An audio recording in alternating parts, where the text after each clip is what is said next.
बघा, देशासाठी, मोदीजींसाठी आणि मोदीजींच्या नेतृत्वामध्ये विकसित देश होण्याकरता भारतीय जनता पार्टीचे कार्यकर्त्यांपासून सर्वोच्च नेते सातत्याने प्रामाणिक प्रयत्न बूथ पातळीपर्यंत करताना आपल्याला दिसतात.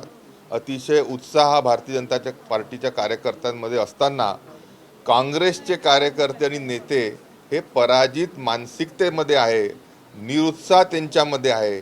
कार्यकर्ते असो किंवा नेते असो, नागपूर लोकसभा लढलेले नाना पटोले इथून पळून गेलेले आहेत आणि आता ते स्वतःच्या गृह जिल्हा भंडारा गोंदियामध्ये देखील लोकसभा निवडणूक लढवण्यासाठी घाबरत आहेत. विजय वडेट्टीवार देखील आपल्या चंद्रपूर जिल्ह्यातून लोकसभेची निवडणूक लढण्याकरिता घाबरत आहेत. तीच परिस्थिती नितीन राऊत यांची देखील आहे.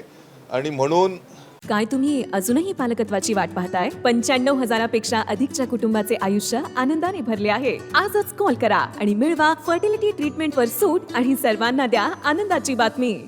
पळ काढण्याचा प्रयत्न काँग्रेसचे सर्वोच्च नेते, प्रदेशाध्यक्ष असतील, विरोधी पक्ष नेते असतील, हे करताना आपल्याला दिसत आहेत. अतिशय मोठा खऱ्या अर्थाने निरुत्साह काँग्रेसच्या कार्यकर्त्यांमध्ये, नेत्यांमध्ये त्यानिमित्ताने आपल्याला पाहायला मिळतो.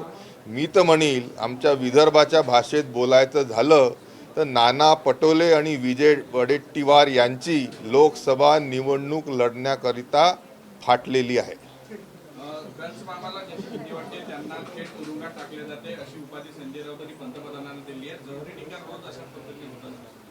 नाही, संजय राऊतांमध्ये जो हा सर्व अतिशयोक्तीपणा भरला आहे तो त्यांच्या पक्षाला नडलेला आपल्याला दिसेल. मोठ्या प्रमाणामध्ये महाराष्ट्राची जनता ही महाविकास आघाडीच्या प्रत्येक उमेदवाराचा पराभव त्या निमित्ताने केलेला आपल्याला पाहायला मिळेल. मोदीजींवर विश्वास या राज्यातील जनसामान्यांचा आहे आणि मोदीजींच्या नेतृत्वामध्ये महाराष्ट्र व देश विकसित होईल त्याकरिता प्रत्येकजण महायुतीच्याच उमेदवाराला निवडून देण्याच्या मानसिकतेमध्ये आज आहे. संजय राऊतांच्या ह्या वक्तव्याचा विपर्यास किंवा त्या निमित्ताने कुठेही दक्षता कोणीही सामान्य मतदार घेत नाहीये.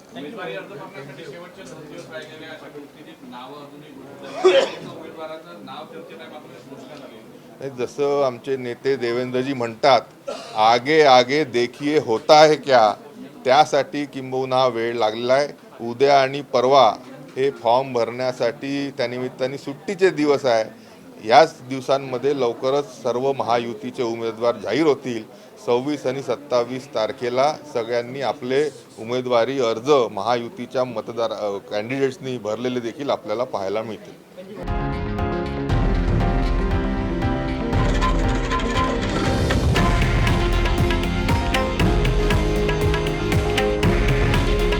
हे आहे देशातील नंबर 1 न्यूज नेटवर्क आणि आपण पाहत आहात TV9 मराठी. काळजी तुमची, हित महाराष्ट्राचं.